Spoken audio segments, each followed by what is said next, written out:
Welcome friends, आपका स्वागत है मेरे जीजे ट्यूटोरियल चैनल पे।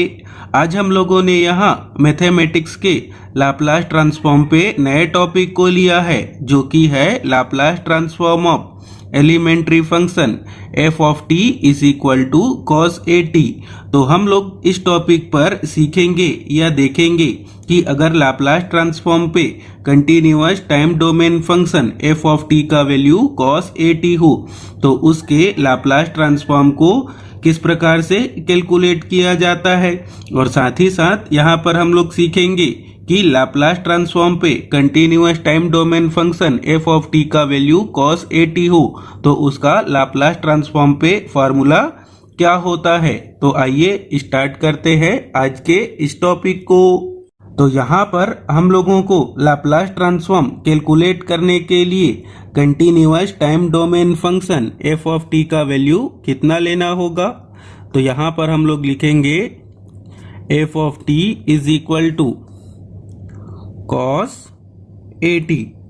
और जैसा कि हम लोग जानते हैं कि लाप्लास ट्रांसफॉर्म का बेसिक फार्मूला क्या होता है, जिसके द्वारा किसी भी कंटिन्यूअस टाइम डोमेन फंक्शन के लाप्लास ट्रांसफॉर्म को कैलकुलेट किया जाता है।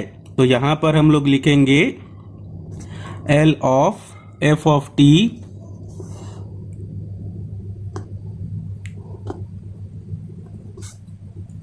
इज इक्वल टू, तो पहले हम लोगों को यहाँ पर इंटीग्रेशन का साइन बनाना होगा, जिस पर हम लोग लिमिट लिखेंगे 0 टू इन्फिनाइट, और हम लोग इंटीग्रेशन के अंदर लिखेंगे F of T e to the power minus S T D T. अब हम लोगों को यहाँ पर आगे कॉस ए टी के एक्सपोनेंशियल फॉर्म के फॉर्मूले को लिखना होगा।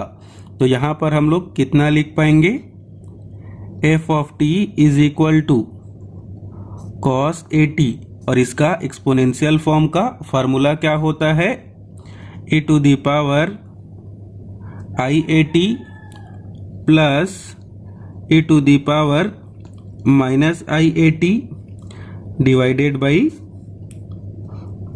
2। अब हम लोग इस एफ ऑफ टी के वैल्यू को, जो हम लोगों ने एक्सपोनेंशियल के फॉर्म पे लिखा है, उसके वैल्यू को इस फॉर्मूले पे पुट करेंगे। तो यहाँ पर हम लोग कितना लिख पाएंगे, लिखेंगे L of cos A T, और हम लोगों को अब यहाँ इक्वल पे पहले इंटीग्रेशन का साइन लेना होगा, जिस पर लिमिट लेंगे 0 टू इन्फिनाइट, और एफ ऑफ टी के जगह इस वैल्यू को पुट करेंगे।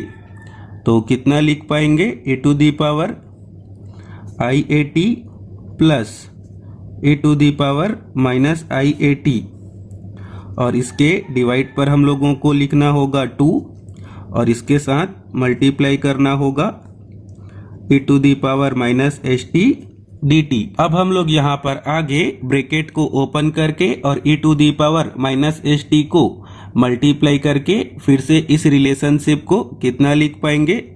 तो ये जो 2 है उसको हम लोगों को पहले लिखना होगा 1/2, फिर इंटीग्रेशन का साइन, जिस पे हम लोगों को लेना होगा 0 टू इन्फिनाइट। अब हम लोग e to the power I A T और e to the power minus S T को मल्टीप्लाई करेंगे। तो कितना लिख पाएंगे, e to the power minus S minus I A T, और लिखेंगे यहाँ पर टी टी को। फिर अब हम लोग प्लस साइन लगाकर आगे लिखेंगे, यहाँ पर भी हम लोगों को लेना होगा 1/2 को, फिर इंटीग्रेशन का साइन, जिस पे लिमिट 0 टू इन्फिनाइट। अब हम लोग e to the power minus I A T और e to the power minus S T को मल्टीप्लाई करेंगे। तो कितना लिख पाएंगे, e to the power minus S plus I A T, और यहाँ पर लिखेंगे डी टी को।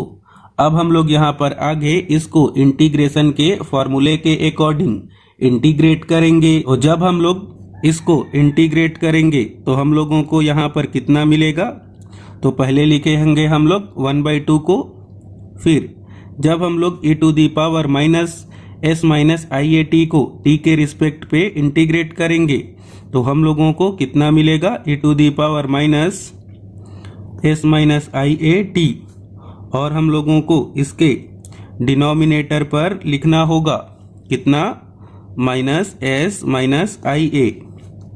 फिर अब हम लोग यहाँ पर आगे इस वाले पोर्शन को भी इंटीग्रेट करेंगे। तो पहले लिखेंगे 1/2 को, फिर न्यूमरेटर पे हम लोगों को कितना मिलेगा, e to the power minus S plus I A T,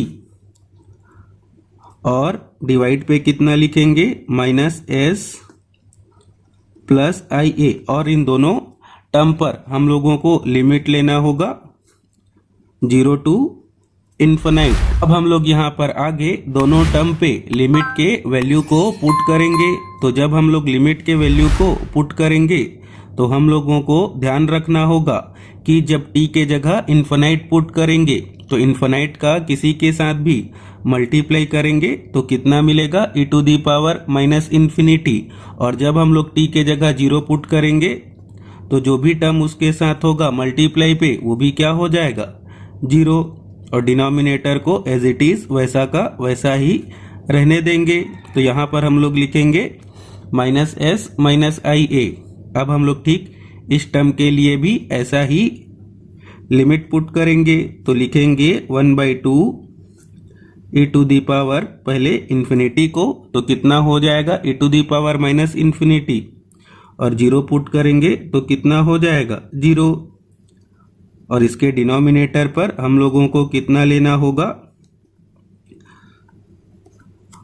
minus S plus I A. और जैसा कि हम लोग जानते हैं कि e to the power minus infinity क्या होता है, 0, और e टू दी पावर 0 क्या होता है, 1।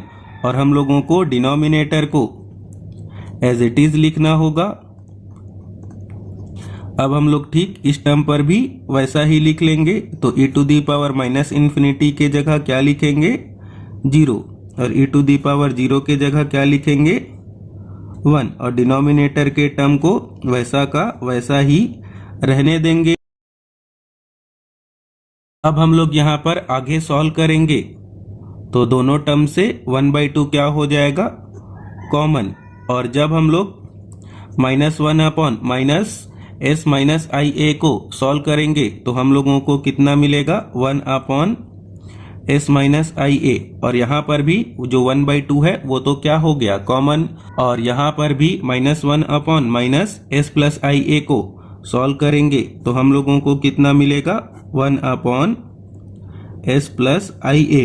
अब हम लोग यहाँ पर दोनों टर्म का एलसीएम कैलकुलेट करेंगे। यहाँ पर अब हम लोग लिख पाएंगे 1/2। जब एलसीएम कैलकुलेट करेंगे तो 1 के साथ इस वाले टर्म को मल्टीप्लाई करेंगे तो कितना मिलेगा, s प्लस आई ए। और इस वाले टर्म का 1 के साथ मल्टीप्लाई करेंगे तो हम लोगों को कितना मिलेगा, s माइनस आई ए। और डिनोमिनेटर पे हम लोगों को इन दोनों टर्म को मल्टीप्लाई करके लिखना होगा। तो कितना हो जाएगा, s माइनस आई ए और s प्लस आई ए। अब यहाँ पर न्यूमरेटर पे देखेंगे, जो आई ए और जो माइनस आई ए है वो दोनों क्या हो जाएगा, कैंसल। तो हम लोगों को न्यूमरेटर पे कितना मिलेगा, तो पहले न्यूमरेटर पर लिखेंगे s ऐड होके कितना हो जाएगा, 2s।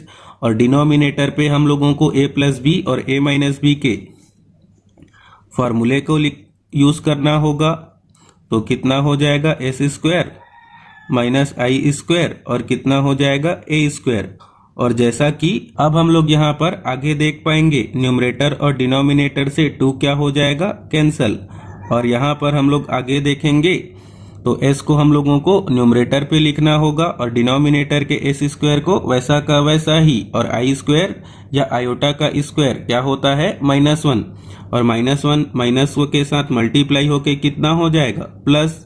तो यहाँ पर हम लोगों को cos at का लाप्लास ट्रांसफॉर्म कितना मिला, s upon s square plus a square. यहाँ पर हम लोग लिख सकते हैं L of cos at is equal to, जो हम लोगों ने अभी डिराइव किया उसका वैल्यू कितना है, s upon s square plus a square. तो यहाँ पर हम लोगों ने सीखा कि लाप्लास ट्रांसफॉर्म में अगर continuous time domain function f of t का वैल्यू cos at हो तो उसका लाप्लास ट्रांसफॉर्म क्या होगा। तो अगर आपको यह सब बताने का मेथड, समझाने का तरीका अच्छा लगा हो तो इस चैनल को सब्सक्राइब करें और इस वीडियो को लाइक और शेयर करें। Thank you, all the best.